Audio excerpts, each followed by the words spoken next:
ഞാനിപ്പോൾ കടലിന്റെ മുകളിലൂടെയാണ് നടന്നുകൊണ്ടിരിക്കുന്നത്. നിങ്ങൾക്കും ഈ ഒരു ആഗ്രഹം കാണില്ലേ, കടലിന്റെ മുകളിലൂടെ നടക്കാൻ? ആ ആഗ്രഹം തീർക്കാൻ വന്നോളൂ കന്യാകുമാരിയിലേക്ക്.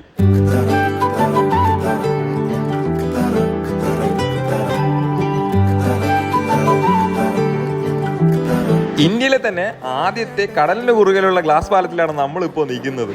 ഏകദേശം 37 കോടി രൂപ മുടക്കിയാണ് ഈ ഗ്ലാസ് പാലം നിർമ്മിച്ചിട്ടുള്ളത്.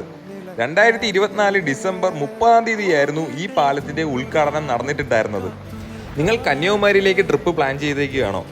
അങ്ങനെ നിങ്ങൾ പ്ലാൻ ചെയ്തിട്ടുണ്ടെങ്കിൽ നിങ്ങൾക്ക് വേണ്ടിയിട്ടുള്ള ടിപ്സാണ് ഈ പറയുന്നത്. അതായത് 4 മണി വരെ മാത്രമേ നമുക്ക് ഗ്ലാസ് ബ്രിഡ്ജിലേക്ക് പോകാൻ കഴിയൂ. ടിക്കറ്റ് എടുക്കാനായിട്ട് ഓൺലൈൻ പേയ്മെന്റ്സ് അവർ സ്വീകരിക്കുന്നതല്ല. അതുകൊണ്ട് തന്നെ നിങ്ങൾ ക്യാഷ് കയ്യിൽ കരുതേണ്ടതാണ്.